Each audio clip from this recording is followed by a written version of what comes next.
It's really nice to be able to do this in person. You know, I've done my number of Zoom calls, but it's just not the same. This is the best, and it's great to see you all. You know, it's funny, when I was thinking about this meeting, I was thinking, you know, as though there were going to be, you know, 50 strangers in a room that I didn't know. Of course, I know everybody in this room, so it's not quite as daunting as you might think. It might be different for our new director. She might not know everybody in the same way that I do, but it's so wonderful to have you all come and join us this evening and really, you know, let us tell you a little bit about what we've been doing. And but first we need to start by thanking a few people that really deserve it. Of course, you know, our just past president, Diane Huster, who did a wonderful job, and, you know, as president, really getting us over the hump and getting us out of the pandemic and getting things started again. And as you all know, she's been on our board for 20 years and done every possible job you could do in the Historical Society, pretty much. She's been vice president, she's run a couple of our Lifetime Preservation Award events, she's done all kinds of things, and I would have been extremely remiss if I didn't express our collective gratitude for Diane for all the work she's done for the Society.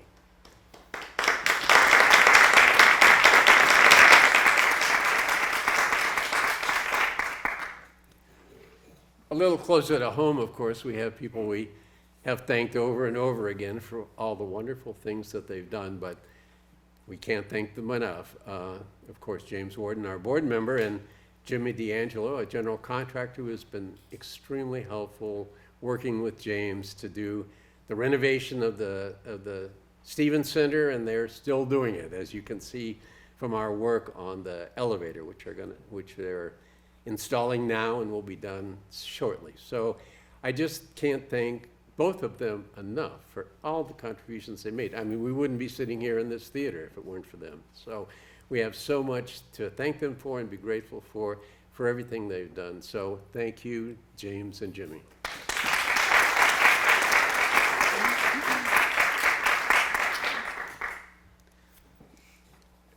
One thing I've been trying to really focus on for myself is, you know, what our mission is as an organization. I think first and foremost, our mission is history. We are a history organization. We always say, you know, to find and present our history to our community. But we're the one unique organization that does that. If we don't do it, no one else in our town will be doing it. So I think it's important for us to continue to focus on that mission and make sure we don't ever forget that. We can do other things too. That's not to the exclusion of all else. We can help support cultural activities and community activities here in our wonderful facility. But first and foremost, I think we need to continue to concentrate on being a historical organization and present our town history to our community so they can appreciate it as much as we do. You all know this, but just to quickly reiterate, really what we do is we've had a strong, as you all know, a strong education focus for a number of years. You know, really something that Carol Majahad started when she was director and really promoted, you know, very extensively through her tenure. And we've continued to do that. The pandemic put a little dent in that, but even given that, we've had a wonderful educator, Kaylee Shaughnessy, who's continued to help do educational programs, and she's focused on some other groups that we didn't focus on as much in the past. For example, homeschooled students. She's really been able to reach out to them and provide some programs for them that they really appreciated. So we're still doing things in education, and we want to expand that. As far as programs goes, when James gets up to give his presentation, you'll hear a lot about some of the things we've been doing, but I wanted to focus on some of our history programs that we presented in the last 12 months. One of the programs that comes to mind is a program that we put on about the Monitor and the Merrimack. They were historical Civil War ships that fought a very important battle that changed how naval warfare was fought going into the future. And our connection to that here in North Andover was, in fact, that James has a connection to the captain of the USS Monitor. That was one of his ancestors. So it was a nice way to make a connection there, and it was a wonderful, wonderful program. We also had a presentation about Frederick Law Olmsted and all of his great work in terms of gardens. And of course, we have some examples here, even in North Andover. Patriots Park is one. And also Black History Month put on by the, I'll have to read this here, North Parish Racial Justice Team, who organized and funded the effort, a number of good events that really dwelt on some really important historical information that I was unaware of, and the talks were just excellent, so it was just great. We've continued to do research in our new, and we do even more of that now, and we have opportunities to try to expand that effort. We've been talking to Ridgewood Cemetery about getting access to some of their burial records for genealogical purposes, and we've also talked to the Stevens Memorial Library about getting some of their historical information and putting it in our archive so it's more readily available. And of course, if you go out and look, you'll start to see what we're doing with exhibits. You know, in the past, we had smaller scale things for exhibits, but now we really are trying to expand that and provide a much broader picture of what we can do as a historical society. One of the things I think that's been interesting for me, challenging, if you will, is the transition that this organization has gone through in the last, let's say, 4 years. We've gone from being a house museum to being a real historical and cultural resource for our community. And it's not been without some work, some effort, and some dramatic changes. You know, there's the renovation to this building, which some people thought was impossible, and we've seen that that's not true. And then relocating our entire operation here into this facility to make that all happen. And for those of you who knew the old facility and our archives that were upstairs and the Johnson Cottage, and now see what we have here, it's just a wonderful change, a great opportunity for us to really be able to do some wonderful history. And now, in the sort of the post-pandemic era, we've been in recovery mode of starting to get everything going again. You know, our education programs, our adult programs, a number of things, and we're still in that mode. It's not like we haven't had some challenges, though, while we've been trying to do this. We've had 3 presidents in the last 3 years, 3 directors in the last 4 years. We've added 4 new staff members in the last year alone, and we've expanded our capability, our facilities, from what was a house museum, 5,000 square feet, to now 20,000 square feet. Archives, exhibit halls, all kinds of things now that are available to us. This theater, you know, this is the envy of everybody that knows about it. Every historical organization in our area would be envious, and we'd be glad to have this at their disposal.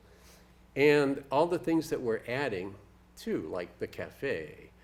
So we have all kinds of, we had some challenges, some organizational challenges, but I think we've started to work our way through them, and we've really started to add the capabilities that we always wanted to have, some of which we didn't even know we wanted. So what I would say for our coming year, the theme for me that I'm sort of focusing on is rebuilding. I want us to get back to where we were as a really good baseline so we can go from there.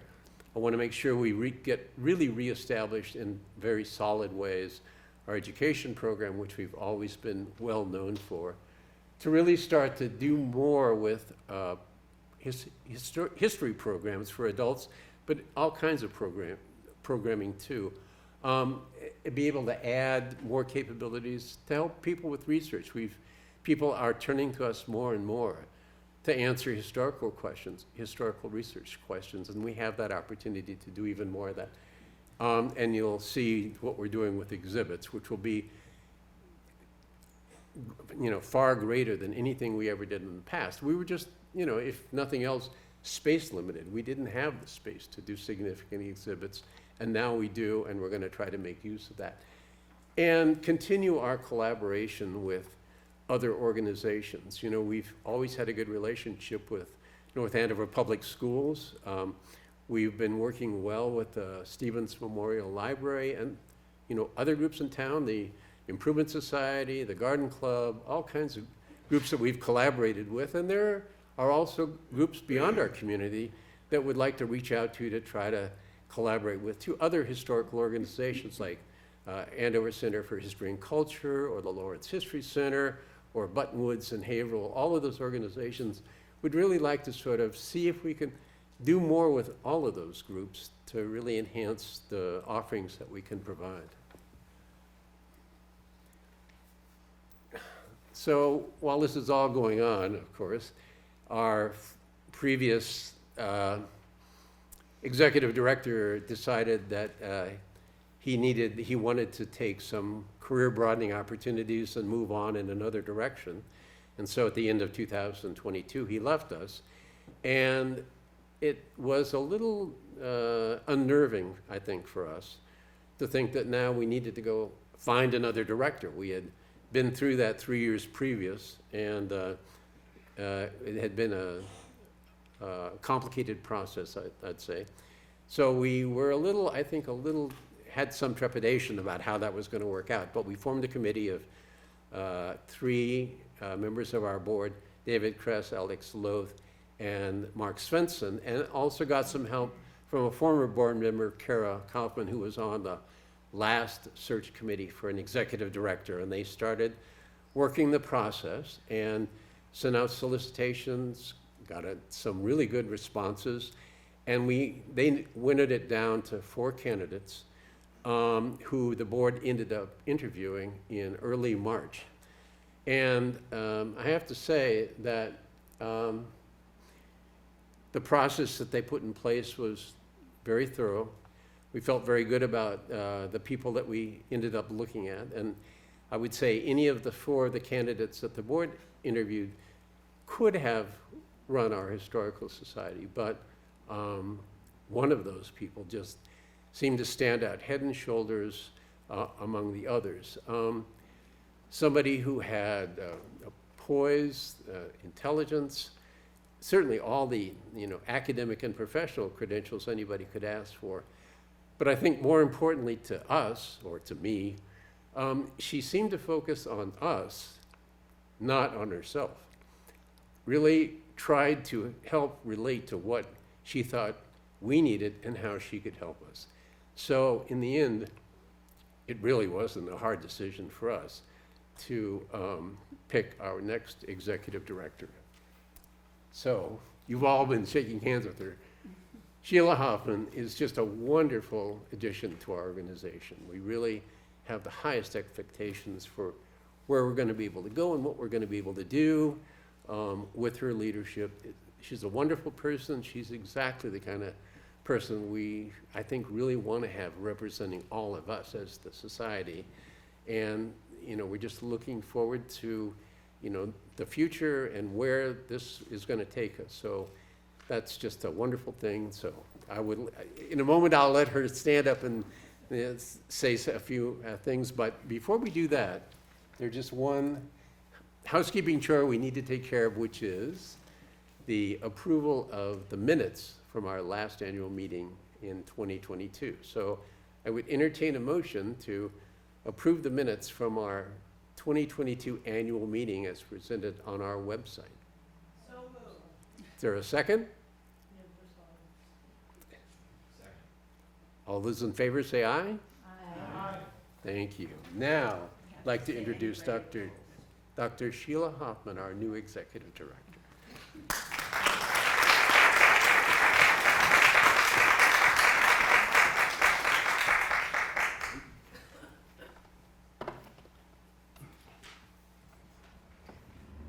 More than one way to skin a cat. Right. We envisioned this as being more of an introduction because we weren't actually sure who was going to be here that I had met and who I hadn't met yet. So that's why it says introduction. I do think that the majority of you, I've had the chance to meet you in person. I've certainly heard most of your names because you're wonderful volunteers. You're wonderful and active members of the community at large, let alone the Historical Society itself. So if I haven't yet met you in person, please come find me right after this and help me put a face to a name. I am a local person. I've been living here for about 9 years, 8 years. We were in Lowell before that. And we were excited to move here to this community. And when this opportunity came up, I felt like it was a real opportunity for me too to contribute to the community that I've grown to love, that has grown to be my home and the home of my husband and our young son. Well, he's not so young anymore, 6 feet tall. He's still my baby, but what do you want? But when you come into an organization like this, you get to know it in a way that you cannot know it as a candidate. You cannot know it really even as a board member or community member or a member of the Historical Society itself. And let me just say it's been a fascinating couple of months. I have interviewed all the board members. I have interviewed all the staff members. I've interviewed many of the donors. I've interviewed community members who have a stake in this organization one way or the other, collaborators, future collaborators. And it's interesting to see what everybody says. And along the way, I'm trying to learn all these new things, like who knows who, which is everybody, and who has keys to this building, which is also everybody, and who to call if you need something. And that's usually Stan or James. So I appreciate all that they have done for me personally as I've grown to get to know this position, but also everything that you all are doing to help this organization as I come into it. So thank you for that.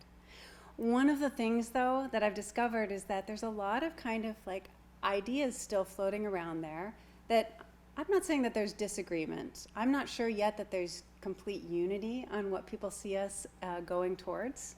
But that's okay, because we all have optimism. That's what I felt from everybody. And there are actually two things that people massively agree on. One, how amazing the staff is, right? We have an amazing staff, yeah. So I want to take a moment to introduce them to you. There are a couple of them here in person, but also I want you to get to know them. Some of these faces may be familiar to you. Some of them are brand new, even to us. They've only been on for a month or so. So Robin Siegel is our curator and archivist. Robin is fantastic, works with the community with all the research questions, but is also being put on the exhibit for the Child's Play, which is an antique toy exhibit. And she's given us permission to do a small walkthrough tonight if you haven't already had the chance to go through, and she's here herself if you'd like to ask her questions. Robin, are you in here? Yeah, there you are. You stand and wave, because you're... She's a very important part of the Historical Society, and Robin also works part-time for the Boxford Historical Documents Center, so she's a very busy and very talented lady. Kaylee Shaughnessy is our museum educator and is helping to create new education programs, but Kaylee came on as a temporary hire. Kaylee is the director of the Whittier Birthplace, and so she's also a very busy and talented lady, and we're actively seeking to replace her or at least succeed her, because I don't think anyone can replace her. Lindsay Mayo is our newest addition to the staff. And Lindsay, are you in here? You're maybe just outside. There you are. Stand up and wave. She's way in the back. Lindsay. Lindsay has a wealth of development experience. Lindsay is local. She's right here in North Andover, doesn't live that far away from me. She's on the library board, and she's also active in the Kiwanis Club. So she's a very important member of our community, let alone the staff. Kristen Bachman is a contract bookkeeper, but she works so hard for us and so much with us that she is effectively part of our staff. She runs Badass Books, and she is very badass, I wish I could say, because she has kept us really running very smoothly during a very turbulent period, as Stan was describing in the history of the organization. And finally, Rio Sabella is our resident caretaker. He also is kind of manager of all our facilities. And Rio is also very talented and active in the community. He's the president of Lowell Makerspace and runs 2 of his own woodworking businesses in Lowell. So you can see we have an amazing staff. So thank you again. Give him some love to share. So the other thing that people really agree on is how much potential we have as an organization. So when we talk about potential, we're not talking about history, right? We're talking about something that I like to call the future of history. And admittedly, I just put that up there because it's kind of a cool little graphic. And I don't have any graphics. There's going to be lots of graphics later on. But really what my job is today is not to talk about the past, because I've been here for all of 6 working weeks. I came on in April but had to be away for a couple weeks in May. And so I don't have a lot to report on from the past. But what my job is going to be is looking forward to this future, creating and achieving this potential that you all sense in this community, carrying out the ideas that you already have, that you already have had, and seeing what I can do to make them and enact them with that very talented staff. So as you know, we've built this fantastic new building, the Johnson Cottage, which was a little bit more fun to turn into this graphic than this building was, just because of the colors and everything. But this building and the Johnson Cottage create part of a campus, which is quite large. All of the campus is changing. Even Johnson Cottage is getting some new love, being painted on the inside next door and kind of renovated. So hopefully that will be a new space that we can rent out and use for ourselves. But when people built this, they built this massive space, all the gallery space you've heard about, all the archival space, the new office space. We've had to kind of grow into this. But what happened was they built the structure, and now we need to build the infrastructure. And the infrastructure, unfortunately, it can be a little bit boring. So I'm going to go over this quickly because none of it is a surprise. We've got things like staff additions, new committees, revised policies. Some things need to be looked at periodically and certainly updated to best standards and practices, procedures benchmarked to industry standards. We work across a couple of different industries, from museums and history organizations, community organizations, nonprofits in general, and making sure that we understand where we are and what we do in the community is going to be very important going forward. I have a lot of experience in ushering organizations through this type of work, so it's not very fun or sexy, but it is going to give us the foundation and the infrastructure that we need to do what we want to do and to get that potential really achieved. So what I can promise you is that what's going to be my kind of guiding light, my North Star as I go through this, is the mission that's been given, the kind of vision of seeking, saving, and sharing North Andover history. That isn't it going to enable us to have an increased alignment of mission and resources with activities, that should go without saying, an enhanced credibility across a broader base of fundraisers and donors, even a based one of funders and donors. Certainly a diversified group of constituents, so that's not only members, but community members, donors, people that we collaborate with. Improved communications among staff, board, membership, and community. That's not to say that none of this exists. It just means that we're going to grow it and strengthen it as much as possible. All of it resulting in greater service and impact to the community. As I said, none of this is sexy. None of this has the wow factor. So let me close by putting beautiful people back up on the screen. These are the sexy, beautiful people. These are the people that are going to help guide us through this, make it all possible, and they're going to help me and help you and help the board bring about the future of history at the North Andover Historical Society. Thank you.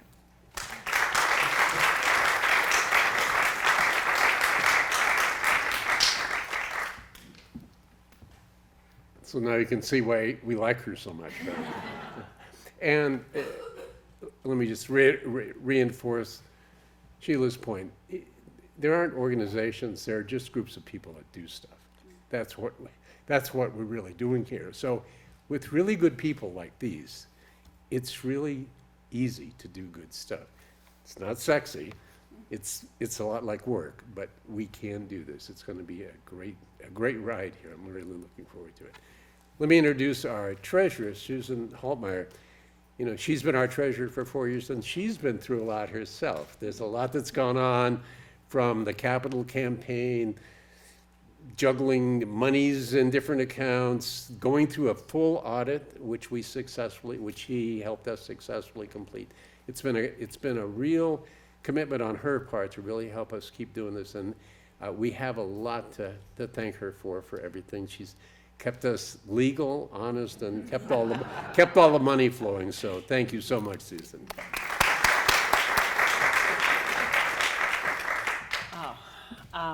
Thank you, Stan. I've learned a lot in the process.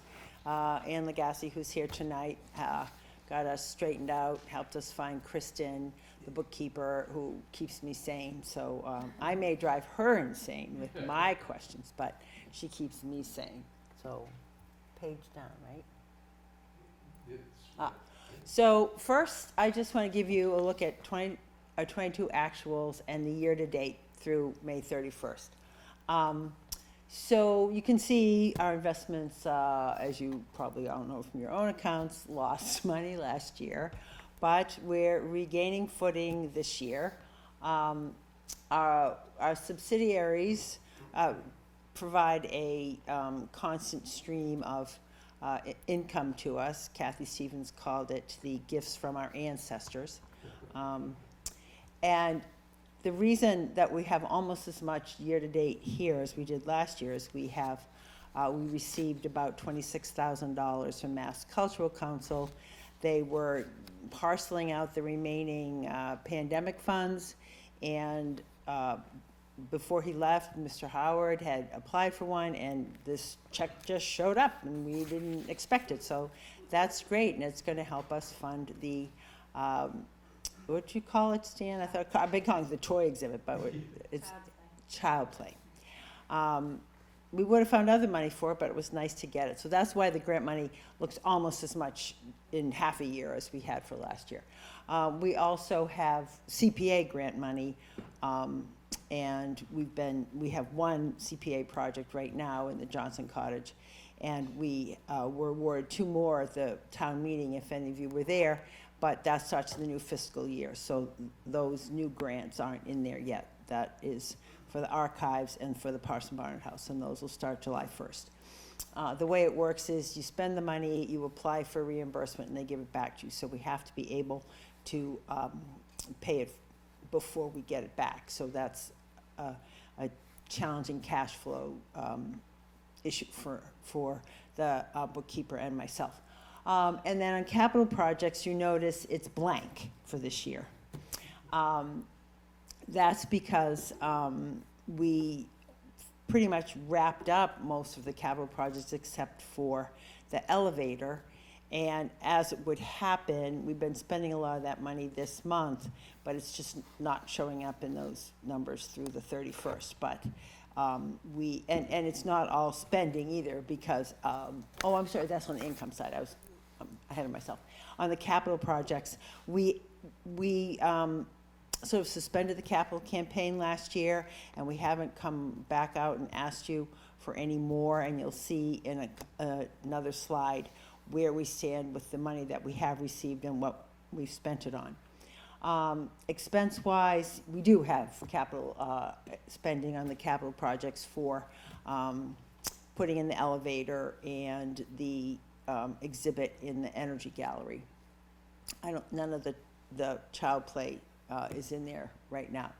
And then regular maintenance, and notice on the personnel side, I've put both the wages for the employees and any of the professional fees that we pay for, say, the bookkeeper. I've just put it all together in one line item to make it easier for you.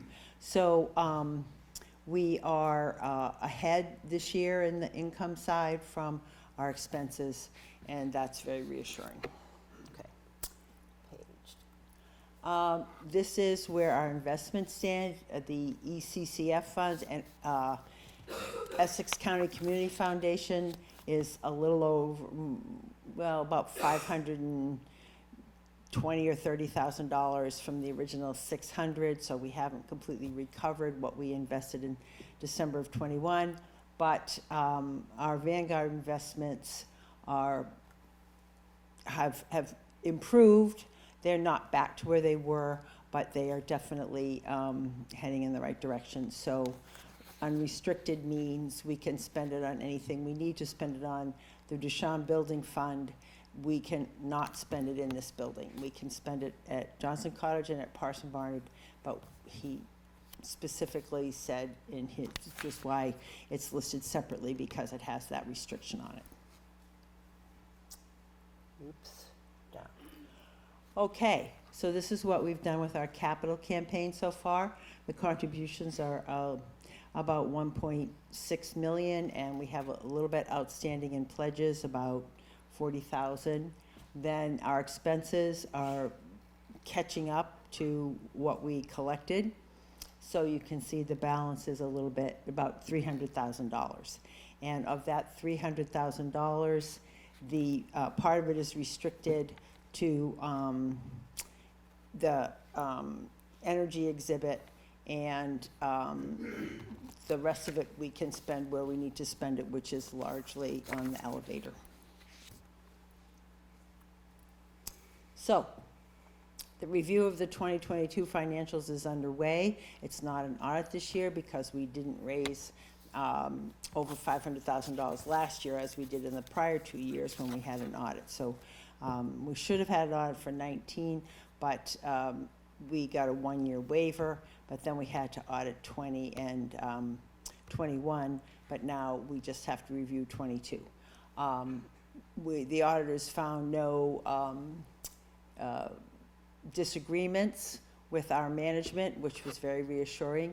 And if you're interested to look at them, if you go to the governance at the bottom of the website, it's a little hard to find. You got to go all the way to the bottom of the website under governance.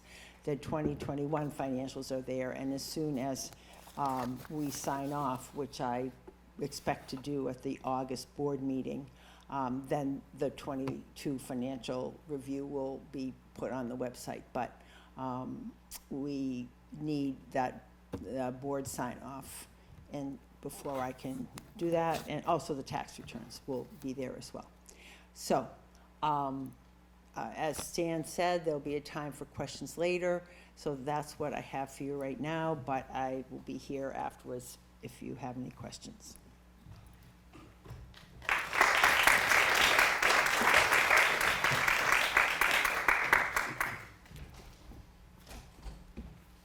Thank you, Susan. You can see we're in good hands.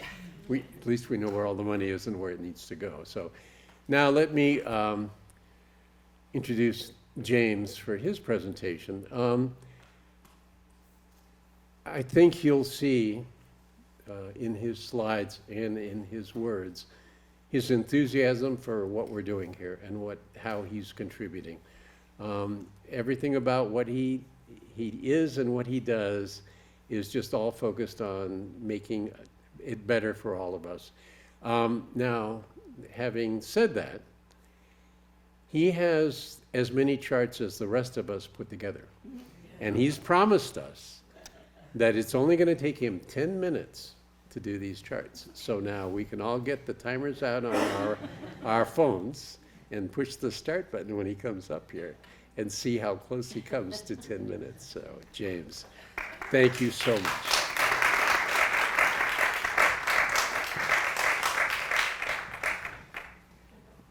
Thank you so much, Dan.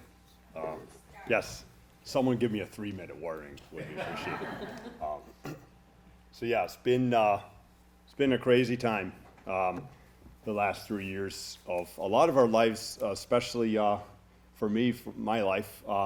But yeah, this is gonna just roll right into this. So it became apparent that our asphalt was terrible and people were tripping and falling and cracks everywhere. We had done construction that had cut it up all over the place, in addition to how old it was. So, Stan and others had the idea, and Stan kind of spearheaded getting it all to happen, and it was so nice when it was all done. So then these are older pictures, but the edges are all trimmed up. It really came out nice. There's one thing missing, and the town inspector won't let it by. He's going to hold the cafe occupancy permit up until the parking stripes are on there, and we're all like, we're so sick of this. But yeah, that's Paul Hutchins, if you're hearing me.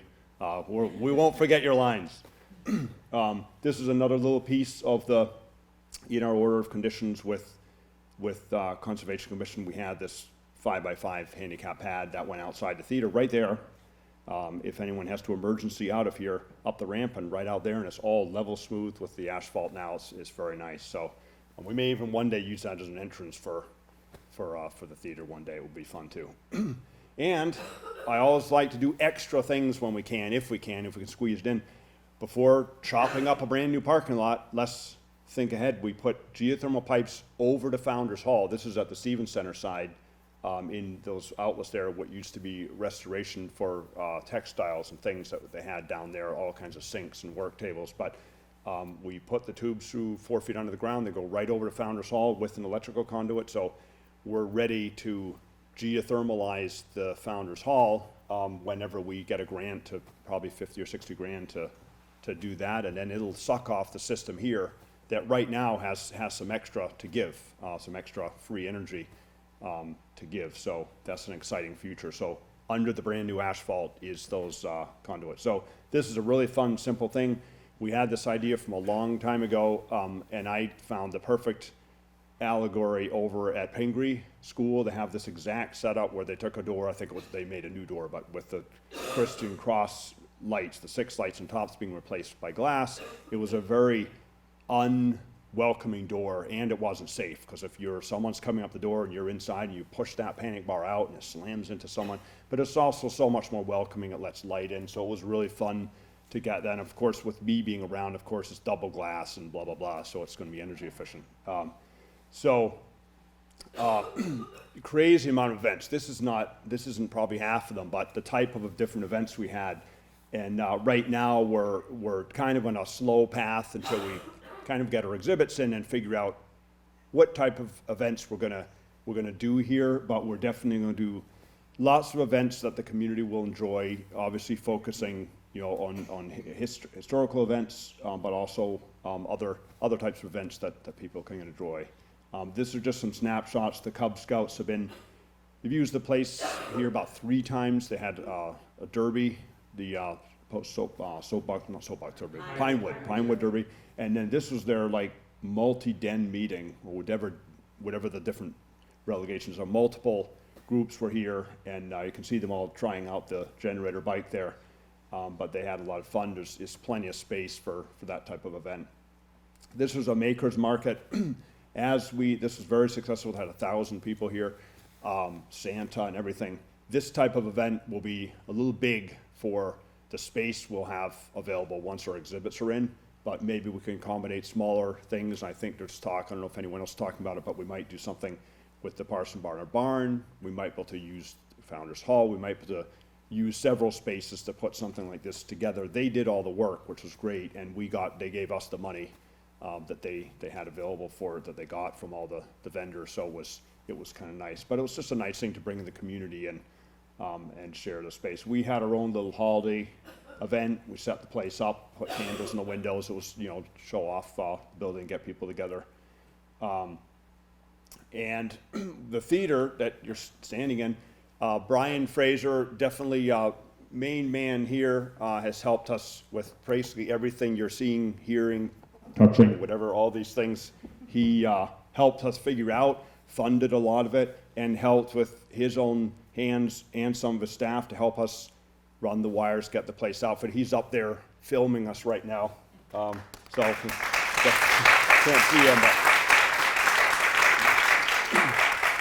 So, and Brian also, not that this is theater related, but he continues to help us to other AV related support, like with exhibits. And so I love working with Brian. He's a great friend of the society and a personal friend. So there's the choral majority performing right here. That was an amazing performance. I was up on the 3rd floor balcony with Anita, and it was just very moving, the whole experience.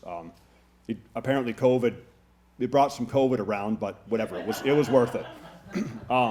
So this is a crazy thing. We set all the LEDs on green for a Celtics playoff game that was here the last time. That was just a lot of fun.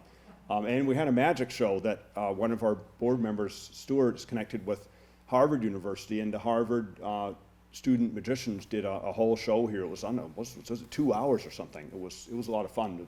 Pretty packed audience. And then also, Brian Fraser again of North Andover CAM has run, is it 2 or 3, Brian, film festivals of different types? Two, two film festivals and an award. Your awards, yeah. Film award ceremony. So then lots of shorts, all locally made, they're regionally made. It was a lot of fun. I attended one and I attended part of another one, and they're both a lot of fun, and they set up food and everything, and make it kind of a social event for all the film people and their friends. This was a lot of fun. Kylie had the idea that we do adventures in transportation. It's kind of like Adventures in Time is our historical thing, and then we do Adventures in Transportation, and maybe Adventures in Energy will be another new piece of it. And so together we came up with this idea of these little solar car kits, and she had her students come, and we worked with them. They literally built a little solar car in the energy wing, and then they raced them out on the front dead grass out front. We put a table on the ground, and the power of solar energy, right? So and in between Kylie had the idea that we broke up the building because it's tedious. It's all these little screws and stuff, and it can get frustrating for 7, 8, 9-year-olds. So we broke it up with go ride the energy bike as an intermission to your building, and then come in the theater and watch big people solar cars that you actually sit in and ride, like that one right there. And then when each kid was done at the end, their parents could take a picture of them with the big solar car. So they're holding their little solar car that they made that runs, and they took home, and they stand in front of one that went 75 miles an hour down the city streets. So it was neat.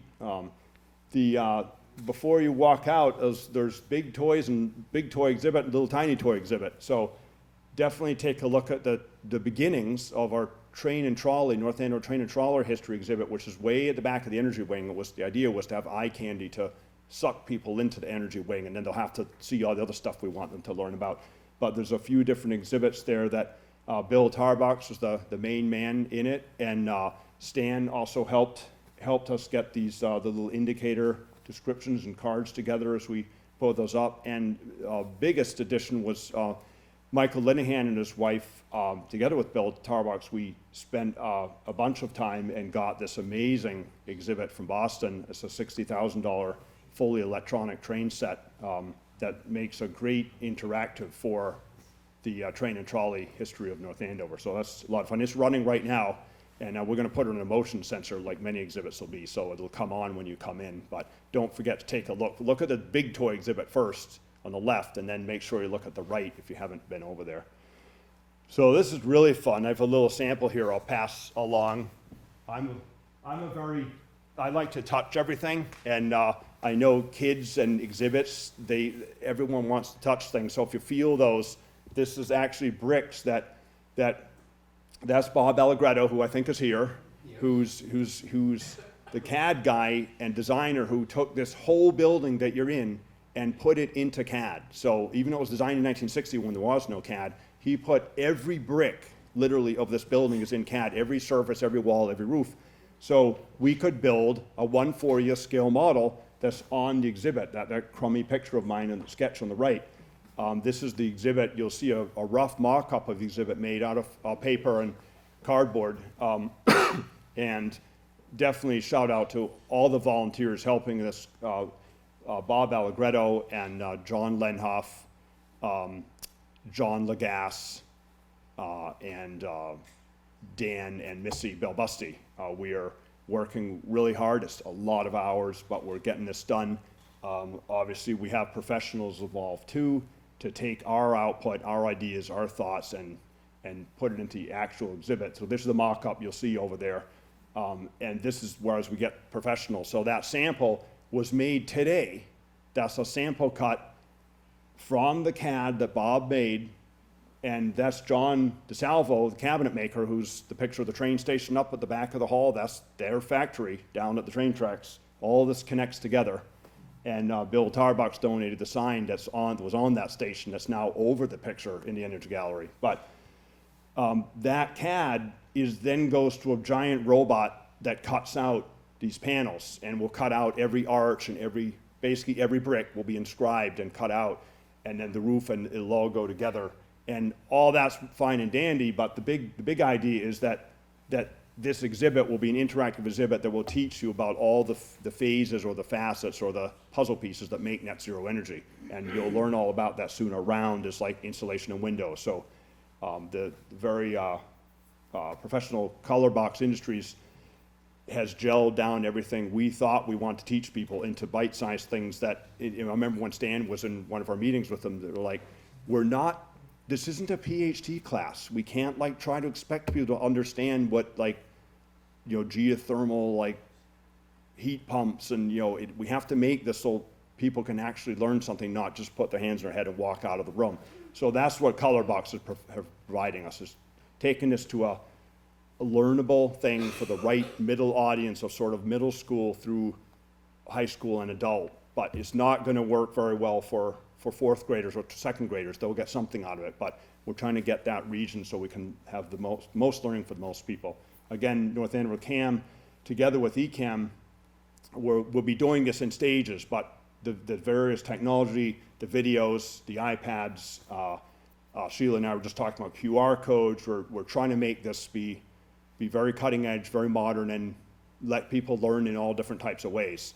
It's a big experiment, but by putting the iPads on every side and the TV, we'll be able to change this exhibit in time if we don't like something doesn't work right, if we want to change the content, how languages work, whatever. So very exciting.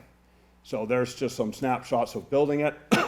Right now, that's Paul, that's John's brother, Pridecraft, figuring out how the iPads are going to be integrated, how we're going to make them secure, how we make sure you can touch everything. We're even making the camera available, so if we ever have people record little things about energy, this could be like fully interactive, like things might go on our website one day about, some like, seventh grader telling about solar energy or something. And then there's a little snapshot of one of the main graphics, and the little hole where the geothermal is going to go down underneath the exhibit. Little kids can walk up and see the geothermal working, the cold water going down, the hot water coming up inside the ground. And someone thought of putting like a dinosaur bone, but maybe we better put a witch skeleton would be better, because no dinosaurs here. So elevator, as we say, our motto with the elevator committee is we're going all the way up, all the way up, all the way up. So it's a crazy amount of work. We knew it was going to be a lot of work, and I'm not cutting wood or laying bricks, but just helping to glue it all together. It's affecting 3 floors, landings on every floor. It's moving all, poking and touching all kinds of walls and doors, and Robin's World up there. So it's just, you don't want to see all this stuff, but rebar baskets and elevator pits and sump pump wells, and we've been through hell and back getting this where it is, but we feel good about it. There's the archive with a plastic wall. There's looking down, I guess, down into the shaft from looking down through 3 floors. If you're scared of heights, I wouldn't look over that archive wall. So that's what the lobby looked like when the lintel went in. Now there's a hole there. And now there's the door frame going in, and there's the door. And Sheila, we just dropped this in. That's really nice, welcoming view to the archives. That's a tempered glass door, so you come out of the elevator or you walk in from the community room, and you're going to see right into the archives even after hours when it's locked. You'll be able to see in, which is nice and welcoming. And it's also safe because that door will be closed and locked. If Robin's in there, it'll be closed, and you don't want to hit someone. So getting into glass doors is a good thing from that point of view. So the cafe, it's been a really long time coming, and as we say, we want our lattes, but we have a permit granted, we have a signed lease, and I've been told that they're going to put it in July. So I'm going to probably be in Europe when it's going in, having real lattes, but hopefully that'll happen. So I'll be texting with Sheila and Stan saying, is it going in? Is it really happening? But I can't wait to come back and have a latte there. Yeah. So this was really fun. This was a combination effort of Stan, Mark, and myself getting this through Old Center Historic District and the town. But we're really pleased how it came out. We got really nice rock face granite posts. Got them put in by Dana Adam Landscaping as they did all the edging, and this was a really fun little thing. Dane asked me, what do you want us to do with the old granite textile sign. I say, just drop it right on the ground and put it in an oval of mulch. And it's just so fun to pay homage to the original structure. When people walk up to that, they can read that and touch it, and it's right there. So then we have 4 signs with the bookstore, the cafe, the museum, and the theater. You see that? So, and they're flippable. So the cafe is not open right now, so it's facing the wrong way. When the cafe's open, they'll want it to be turned around. But they're fun because we turn them around. So, how did I do in time? Really?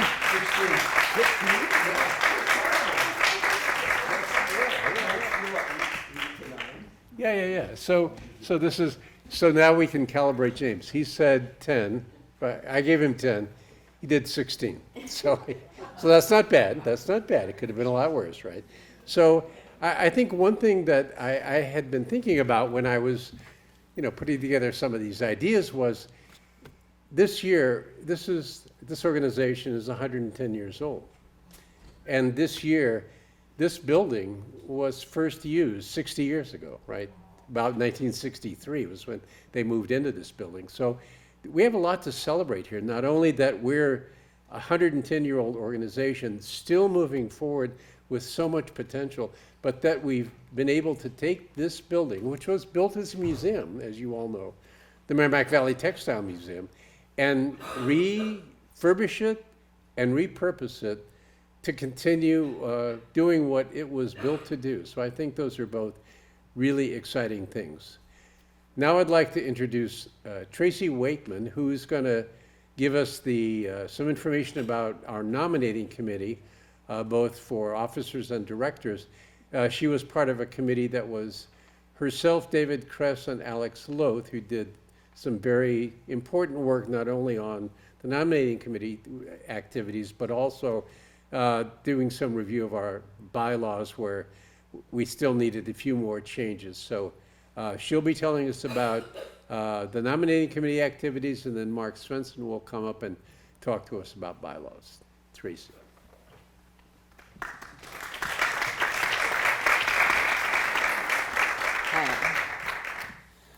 Hi. Again, I'm Tracy Wakeman. The nominating page down, right? Thank you.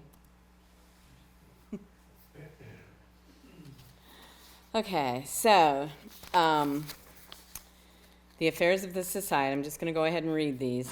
The affairs of the society shall be governed by the board of directors, composed of at least 9 and not more than 15 members of the society, including the elected officers. The proposed slate of directors, the board in 2023 to 24 will have a total of 11 members. In accordance with the bylaws, additional members can be added during the year by the vote of the board, and we're always happy to entertain anyone who might be interested in being a board member and learn about what the board members do. We're a very active group. Moving on, though, I do want to go back to what Stan said earlier. I really would like to pay homage and great thanks to Diane Huster for her support and guidance during 22 as president and her continued commitment to the society. In addition, I want to thank Kara Kaufman for all of her hard work and her as a dedicated member of the society and as a recording secretary of the society.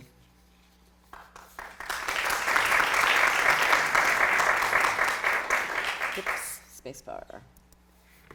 Great. The following people are nominated to a 3-year term. I feel a little like an awards ceremony. May I have the envelope, please? And the nominees are Stan Limper for a 3-year term, Deepak Nagarajan for a 3-year term, and Andrew Van Horn for a 3-year term. And the following are nominated for a new 3-year term. Me, Tracy Wakeman, and James Warden. Do I do the vote now? No, later. Okay.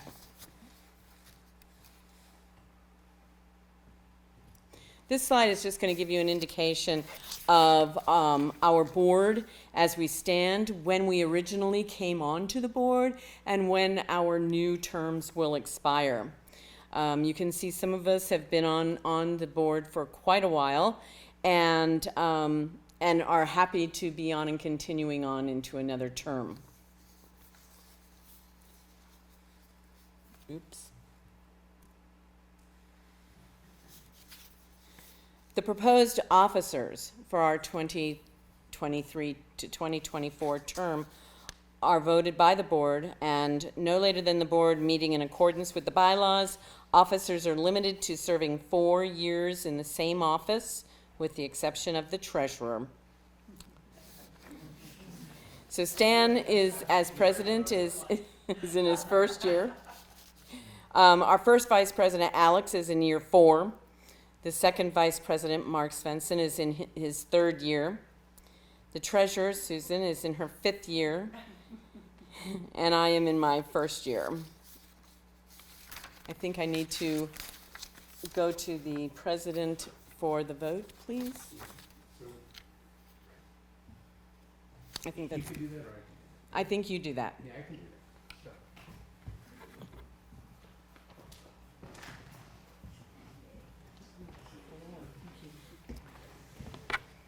So I would entertain a motion to approve the slate of directors for the coming year as presented by the nominating committee. Is there a second? All those in favor say aye. Aye. Thank you very much. We're all stuck for another year, right? So now I'd like to bring up Mark Svensson to talk to us about bylaw changes. Just a quick note here. Mark has been actually working on this for several years. He did a whole set of bylaw changes prior to this, which were, I think, very important and very helpful. And these are just an additional set of changes that now we're going to be implementing. These are of a more minor nature, but important nonetheless. Mark?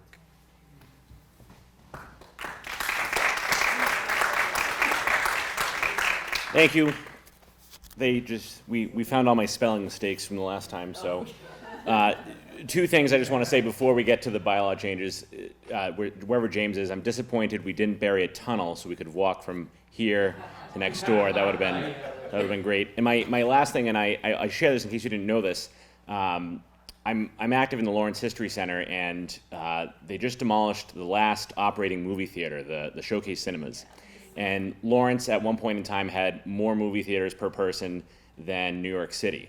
And they had 4 movie theaters in a row on 28. But our sound tiles in here came from the last operating movie theater in the city of Lawrence, and I just think that that's fascinating. So every time I come in here, I always think this is, the cinema history of Lawrence lives on within these walls. So there's your little history lesson for today. I have copies, if anyone wants them, of the bylaws and the changes that are within them. Most of the changes are really, as I wasn't joking, are either spelling or capitalization changes. We have David Kress, who's our board member and a lawyer, look through this, and there was another board member. Alex. No, it wasn't Alex. It was Stuart Pesco, thank you, who went through this meticulously and just kind of made sure that the formatting was uniform throughout the entire document. So, like for example, we've capitalized the word corporation everywhere. So that was a huge change, and it happened in a lot of different places.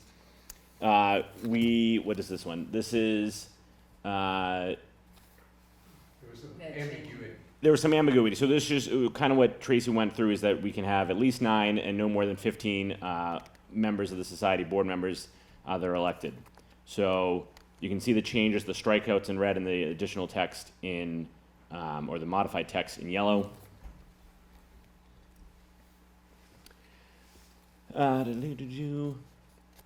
This is Article 7. Board members may serve a maximum of 4 consecutive terms. However, any term that a board member serves as an officer defined in Article 7 shall not count in accruing consecutive terms.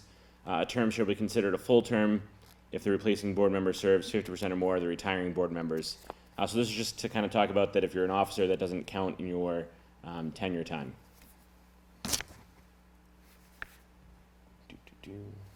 And then, as we mentioned before, this is I call this the Susan bylaw to make sure that Susan can stay on as treasurer. But it is being the treasurer for our organization takes some unique skills, and it's sometimes difficult to find someone to fit that role, especially if they by our bylaws would have to leave after 4 years. So this just allows us to keep a treasurer on if we want to a little bit longer, which is kind of important when we're dealing with the financial, I guess all the different financial pieces that we're dealing with here. So, Susan, yes. I would just add that this kind of came about because we never ever thought we'd be audited, and then when we were told, oh, but you raised so much money, now you have to be audited, and it just created a new set of jobs and duties and keeping track of in-kind donations and all sorts of other things that is just a little bit new, is newer than the start of my term.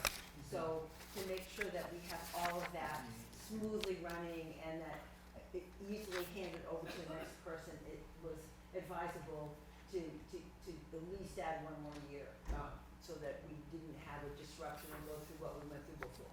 So thank you. And then finally, the only other major change is just some language that allows us to hold our annual meeting in either the spring we've added or early summer months. It just gives us a little bit more flexibility in terms of when we can have this annual meeting, because whether we kind of in June we're really close to being spring or summer, so we added that early summer months piece in there. Is it? Oh, it's not in the slide. I'm just saying that because I believe we're at Q&A. Yeah. So. Again, I have copies here. Those are the major changes. It's mostly just grammatical and spelling. There's the extension for the treasurer. There's the annual meeting language, and then just to clean up a little bit about officers and how their terms are counted. Is there any questions before I call for a motion to accept the bylaw changes that we presented? All right, I'm going to steal Stan's job and do it. So is there a motion to accept the bylaws as printed, I guess, in my copy here, but as basically outlined in the presentation? Any seconds? Second. Great. All those in favor? Aye. Any opposed? All right, there we go. That passes. Thank you so much. And I will have these copies outside on the table so you can bring them home and have some late night reading. This will definitely be scintillating reading. Let me just make one correction. I misspoke. The nominating committee was David Kress, Tracy, and Stuart Pesco. That was my mistake. I'm sorry. I don't want to overlook Stuart's contribution. He's always he's been a very helpful board member and has done a lot to advise us on a number of matters, not the least of which are the nominating committee. The other thing I just wanted to say in passing is that it seemed more appropriate to echo what Susan Haltmeyer just said, to continue with our current slate of officers for another year while our new director was coming on board and getting settled in. It seemed like too many changes, too many moving parts would not be a good thing. So it seemed like if we all could stick with it one more year while she was getting settled in, that would be a helpful thing. Now, you could argue maybe you didn't like us and you should have kicked us out, but that's a different discussion, right? So that was part of the logic in all of this. And so we hope that's going to be the case. You know, we're very, very optimistic about the future, very optimistic about things going forward. We have so much potential here, so many things that we can be doing, and so many ways we can be helping our community. And one of the things I just really want to reinforce is this is not a club. This is your historical society. You, the members, you, our community. We want to know what we can be doing to better serve you. So please let us know. That's something that's really, I think, at the top of my list of things that we really want to be doing this coming year is tell us how we can be doing what we're doing better or differently, and we'll try to do that. We really want to make that happen. So now we can have Q&A if you like. You can ask questions. If somebody could turn on the lights, I think that would be good. Can somebody do that? Thank you, Sheila. Just so we can all see what's going on here. So please, yeah, good. So ask questions, please. We're happy to answer any questions we can. If we didn't cover anything, what? Yeah, we got one. Okay, what? No, actually, I want to ask them a question. Oh, okay, ask them a question. The question is, We need to revitalize the Finance Committee. Marion Donahue, who is at Pentucket Bank and is on vacation this week, and I, right now, are the committee. And so if you would like to be on it or know somebody who's a member who'd like to be on it, there's some questions that have come up, things about changing our investments and maybe when we withdraw our gifts from ancestor funds and things like that. So I would like to meet, once a month. And if you're interested, if you could just see me afterwards. I don't have a treasure.nahistory@gmail.com account, so you would have to use mine, which is SM Haltmeyer. If you forget the M, it goes into some dead letter box. No, seriously, I created it 20 years ago, and a project that I did when I was teaching school, and we had to have Gmail. So I made shaltmeyer@gmail, and I forgot about it because I had a school email and I had my Comcast email. And then when I decided I wanted to switch from Comcast to Gmail, and I tried to use shaltmeyer, and Google said, well, what's the last password you remember? And I said, well, I only ever had one, and I don't remember it. So I can't use that recovery mode of telling you the last password I remember because I remember none. So it's stuck.